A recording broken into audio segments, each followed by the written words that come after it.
Welcome, welcome, welcome. Wild card weekend in the NFL. Let's go. I am Pat Leonard, the New York Daily News NFL columnist and Giants beat writer. Welcome to Talkin' Ball. We are going to go over all of the matchups. I will be flying to Minnesota to cover Giants Vikings on Sunday at 4:30. Can't wait for that. But first, I want to tell you about some of the voting that I and others in the media are doing at the end of this NFL season to give awards, accolades, and pats on the back to people who deserve it. I take it very seriously for the Professional Football Writers Association. And obviously, every year there's some discussion, some controversy about who deserves awards like MVP, Defensive Player of the Year, Rookie of the Year, etc. The Coach of the Year discussion, though, is interesting to me. There's a lot of deserving candidates. We have Andy Reid from the Kansas City Chiefs, loses Tyreek Hill, who cares? Doug Peterson turns the Jaguars around, gets them into the playoffs, wins the division. Nick Sirianni and the Philadelphia Eagles. Kyle Shanahan and the 49ers with losing quarterbacks and still getting it done with Brock Purdy not missing a beat. Brian Daboll and the Giants, obviously, getting a lot done with one of the more restrictive roster situations in the league. And Pete Carroll and Mike Tomlin, two guys who have been around, two of the most tenured coaches in the league, but Carroll doing it with a young roster and a team full of underdogs for the most part, and Mike Tomlin really making an impressive late season charge, still has not had a season under 500 as an NFL head coach, and gets it done with a combination of Mitchell Trubisky and Kenny Pickett at quarterback. So all deserving men, but I'm here to tell you that I think there's only one vote for Coach of the Year in 2022, and I believe that is Sean McDermott of the Buffalo Bills. And it's not just because he's 62-35 as an NFL head coach, 13-3 this season, 10 wins or more in 4 straight seasons.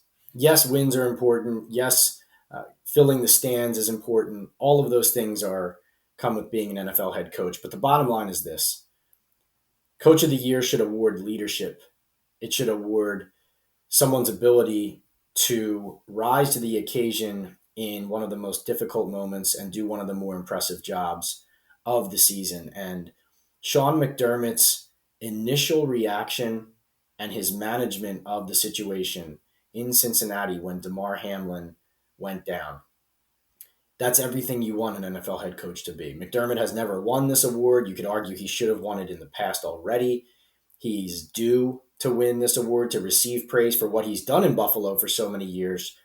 But if there's ever a year to award him and award what you believe an NFL coach should look like, to set an example for the rest of the league, when Zach Taylor from the Bengals told us that Sean McDermott's first reaction when he crossed the field and they spoke as head coaches was, I need to be at the hospital with Damar. I can't be coaching this game. That should be shouted from the rooftops as what every NFL head coach should be and how they should represent their team. And not only that, but also taking the team into the locker room and then empowering the players to make the decision to call off the game.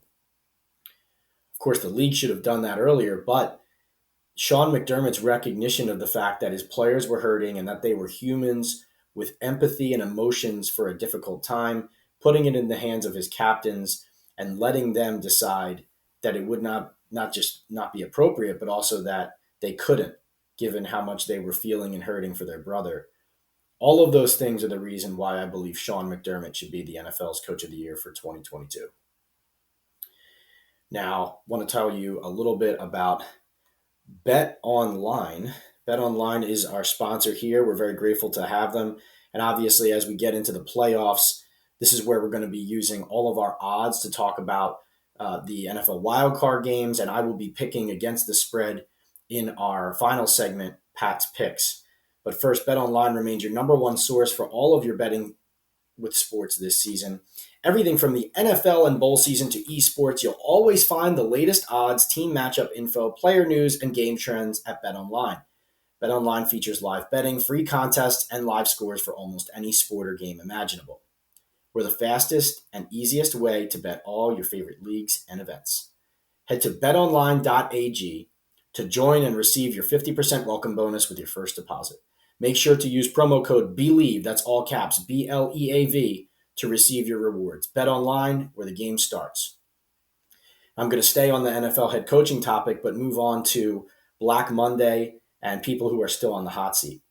We told you in the New York Daily News on Sunday, if you read my Sunday Notes column and if you've listened to us throughout the week here, Lovie Smith was likely to be one and done. He's out in Houston. Cliff Kingsbury was in jeopardy of being fired in Arizona. He's out. And I'm told by some league sources who believe that there are still 3 coaches in the playoffs who are in jeopardy of losing their jobs if they go one and done, or if they, lose their playoff opener. The 3 coaches are Mike McCarthy of the Dallas Cowboys, Todd Bowles of the Tampa Bay Buccaneers, and Brandon Staley of the Los Angeles Chargers. So that presents an intriguing storyline, the headline, in my opinion, of Tom Brady and the Bucs against Dak Prescott and the Cowboys. It's not just about a playoff game and who wins and advances. To me, the loser of that game likely loses his job. At least that's what league sources I trust in the league tell me is likely / possible. So look for that. Obviously, a lot riding for both of those head coaches and also those teams.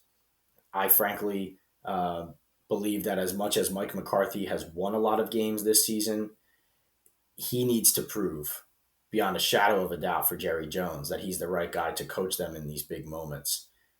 Jones is impatient, and frankly, whether or not that's valid or not, that's just how the situation has unfolded there.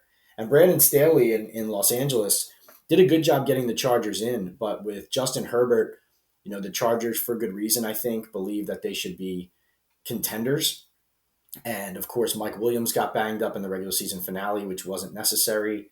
Playing guys, not playing guys, etc. But even before these last few games, league sources had told me that Tom Telesco, the GM, and Brandon Staley, the head coach, were both in jeopardy.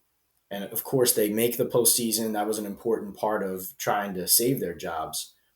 But if Staley goes one and done and loses on the road in Jacksonville, I think there's a good chance that there's a complete overhaul in Los Angeles with the Chargers. And if that happens, several league sources tell me that they believe Sean Payton is the man for that job, that's the job he wants. That has been what I've been hearing for a while.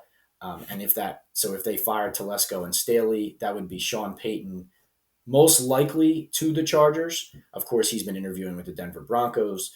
There's other jobs coming open. But from a personal standpoint out in California, that makes sense for Payton, as well as if they rip out the GM seat as well as the head coach, gives Payton the autonomy that he is looking for and frankly that he needs, that he's so used to coaching in the NFL in New Orleans. I don't think you can see him going back to a job where he's not going to have that kind of power and autonomy. So look for that. One more coaching point, Wink Martindale, the Giants defensive coordinator, deserves interviews, deserves a job, in my opinion.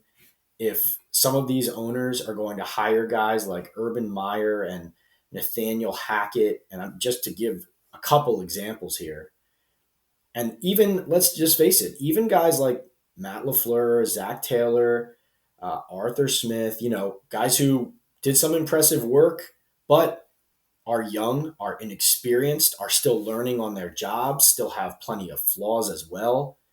And I'm not downgrading any of those guys, but I'm saying if they attract you as head coaches, yeah, you want the young, flashy, you want the next Sean McVay. That's what all these owners have been chasing. But Don Martindale is not some mindless defensive blitz happy thug on the sidelines who doesn't know football. He is an empathetic leader who has the ear and the respect of his players, who attacks opposing offenses, who gives coordinators on the offensive side of the ball fits, and who allows his players to play fast, but still confuses opposing quarterbacks by making the defense look more complicated than it is. I look at a guy like Jonathan Gannon in Philadelphia, hope he has a great career. He's very popular in the interview circuit. Why should a defensive coordinator with a passive system be more popular than a more experienced coordinator with an aggressive system that no team enjoys playing against? I mean, Martindale in Baltimore, with better players than he has in New York at the moment, was the league's top defensive coordinator, top defense year in and year out, if not top 2 or top 3. for several years running there. I think Wink deserves interviews. I think he deserves more love. If Mike Kafka, the Giants offensive coordinator, is going to get some of these interviews, I think Wink Martindale absolutely deserves at least the same. So that's something I wanted to say. And then finally, wanted to give another shout out to Geno Smith in Seattle. In the NFL, it's a harsh business, and everyone accepts that it's not fair. Usually, if you don't succeed in your first try, you might not get a second try. And if you do get a second try, it might not be optimal circumstances. It probably won't. And people accept that. But Geno Smith is such a rare case of not only getting himself to the right opportunity, but also creating believers out of people after so much disappointment, and doing so with his work ethic, with his even keeled demeanor, and with his leadership, frankly. I think a lot is to be said for Geno Smith being a playoff quarterback in Seattle after what he went through with the Jets, after what he went through with the Giants, and after toiling for so long, even out west, just to get that opportunity and to get it in a season where nobody had any expectations of him or the team at all, and to do what they have done. I think that's an excellent job by Geno and by the Seahawks. And just to pivot to my last point off of Geno, talking to people about what Daniel Jones's contract will look like in the offseason, Geno Smith's free agent negotiations and multi-year deal and negotiations and contract with the Seattle Seahawks, watch that if you're a Giants fan or somebody around the league watching these quarterback contracts, because what Geno Smith does from a contract standpoint will set a floor for what Daniel Jones representatives can do with the Giants. Now, at the moment, talking to people I trust in the league about how this could shake out, excuse me, how this could shake out is the transition tag is still the smartest plan at the moment for the Giants as far as how are we preparing right now to go in at the start of the negotiations. Transition tag would be a 1 year, $30.5 million deal approximately. That's over the cap's estimates right now. And what that does is it holds in place a deal for 1 year, $30.5 million if you don't get a deal done. But also it creates kind of a floor and a range for you to negotiate with Daniel Jones and his agents on a longer term contract.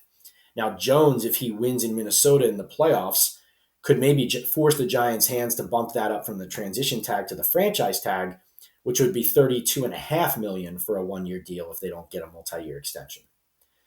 The transition tag leaves the door open to somebody to come and sign Daniel off the Giants if they don't match. So if you want more cost certainty as well in not having to match someone else's financial structure of an offer, if you're the Giants and Joe Shane, you could just go right to the franchise tag at $32.5 million and have that be your starting point. And that's why, first of all, I do think the Giants have a good chance to win. But secondly, the fact that he has had the season he has had, I think puts Jones in a good position of leverage, especially if he wins against Cousins and the Vikings on the road. The lack of a market for teams to come in and try and sign him away at some high number might hurt Jones's ability to get to shoot the moon, so to speak, on a contract front.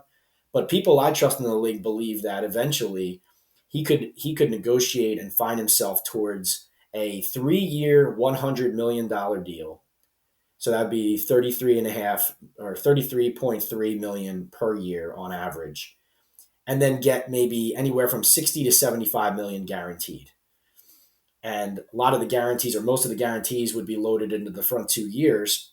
And what that would do is it would allow Daniel and his agent to get back to the negotiating table 2 years down the road, hoping for the big payday, the huge cash in, where if he does well enough in 2 years in the same system and keeps growing, the Giants sign him to a long-term monster contract, and then he is set for life.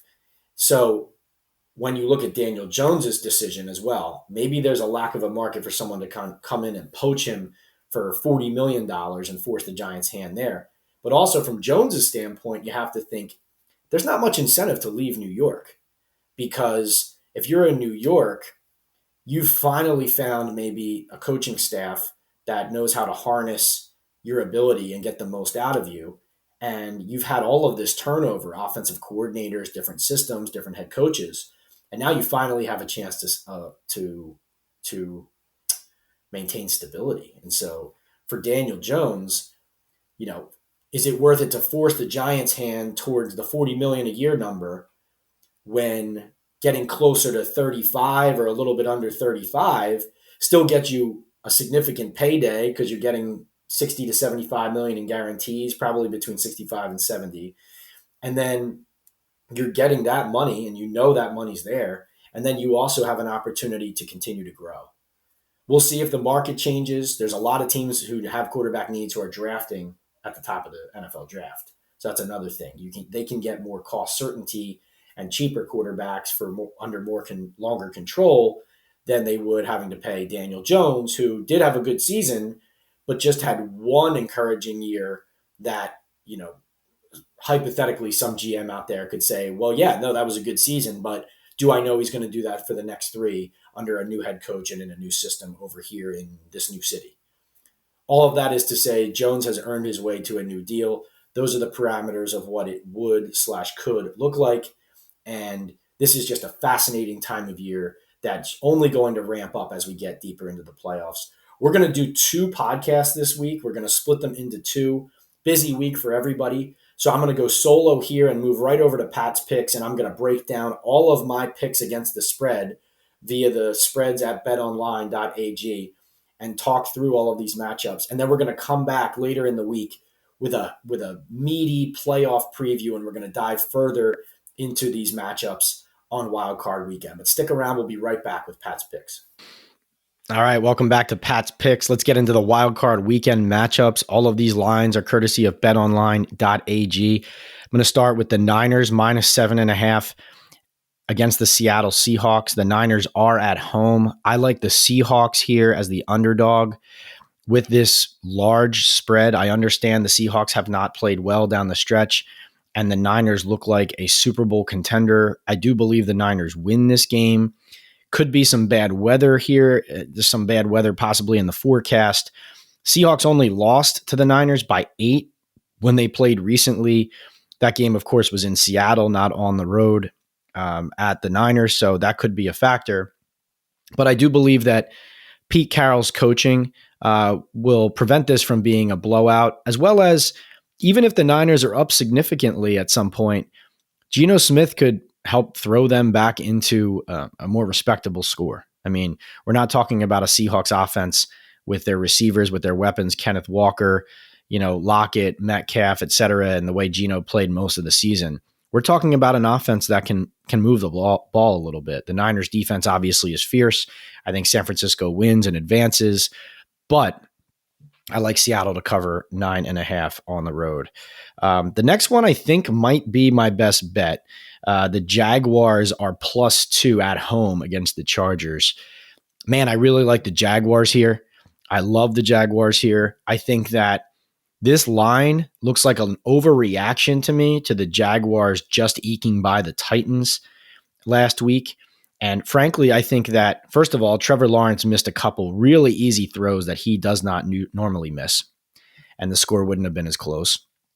Secondly, Mike Vrabel and the Titans, from a schematic standpoint on defense and also just a hard-nosed attitude standpoint in the way that he coaches those games. I mean, the Chargers aren't the Titans when it comes to how that game will be played, in my opinion. The Chargers defense did look better down the stretch of the season, but I think the Jaguars offense is going to move the ball and score in this game. I don't think it's going to be as tough sledding nearly as it was against the Tennessee Titans. And the Chargers as 2-point favorites, I know I've seen this some places as 1.5. Boy, 2-point favorites with a team that goes for fourth down in some questionable spots, gets over aggressive. Mike Williams is banged up. I mean, listen, Austin Eckler is phenomenal. Herbert's phenomenal. Keenan Allen and Mike Williams are phenomenal. They should score too on Jacksonville for sure. They should score some points, but I cannot sit here and tell you that the Chargers are definitely going to win this game, let alone cover 2 points.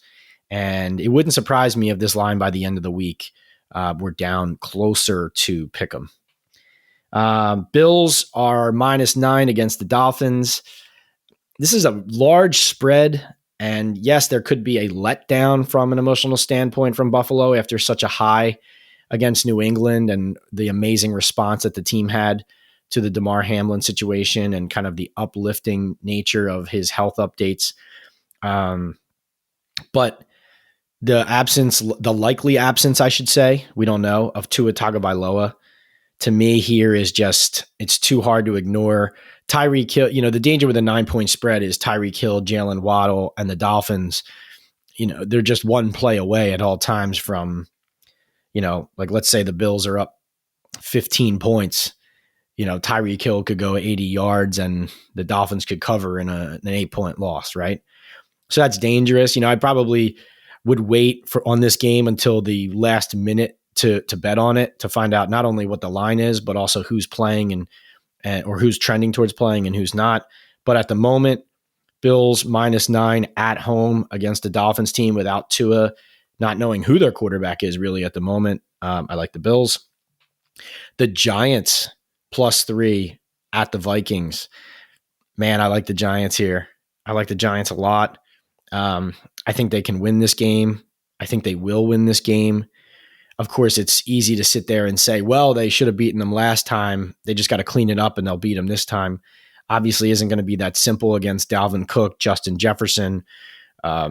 It's not going to be easy, but I love the Giants in this game. Give me the Giants and those 3 points. Happily take those 3 points. The Bengals -7 at home against the Ravens. Reports that Lamar Jackson is pushing to try to play.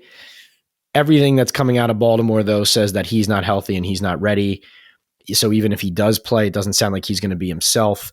I think the Bengals are still, for some reason, one of the more underrated teams in the league, though this line definitely reflects that Vegas at least understands how much better they are than the Ravens. So I would, again, just like the Buffalo Dolphins game, I would wait a little later in the week before betting this one. But I like the Bengals. And finally, another potential best bet candidate, the Buccaneers +2.5. So 2.5-point underdogs hosting the Dallas Cowboys. The Buccaneers, listen, they're an ugly team to watch. They're not a good team, but they're going to win this game.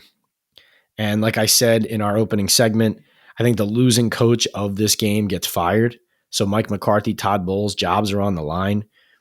Because I believe the Bucs are going to win the game and Tom Brady is going to beat Dak Prescott and the Cowboys, I have to take the Bucs 2.5. I feel like, you're just giving me free points here based on where I see this game going already. Dallas's path to winning this game is running the ball and not letting Dak throw the ball 40 times, because Todd Bowles does a lot poorly as a head coach, in my opinion, from a game management standpoint. And the Bucs offense has been bad and their defense hasn't even been able to do what you expected them to do from a stopping the run standpoint, et cetera. But Bowles knows how to scheme a defense to get quarterbacks in trouble. And he is a great defensive coach. And if Dak drops back 40 times and if they just put it completely on the quarterback's shoulders, the Cowboys are going to lose. So they need to rely on Tony Pollard and the running game, and they need to try and control the clock and keep Tom Brady off the field. But I love the Bucs on this one as well. So to recap, that is 4 underdogs against the spread: Seahawks, Jaguars, Giants, and Buccaneers. I had 2 favorites, the Bills and Bengals. We'll be back with a second episode breaking those games down even more later in the week. So stay right here on our channels on Apple Podcasts, Spotify, YouTube, etc. So we will see you later in the week. Before we get to those games, enjoy the prep, enjoy the research, and enjoy listening and digesting all of this content as we approach the most exciting time of year in the NFL. Reminder to please rate, review, subscribe to these podcasts and to my content everywhere. So that's on the podcasts, that is on YouTube, that's on TikTok and Instagram, PL on NFL, and on Twitter @PLeonardNYDN. See you next time. It'll be sooner rather than later.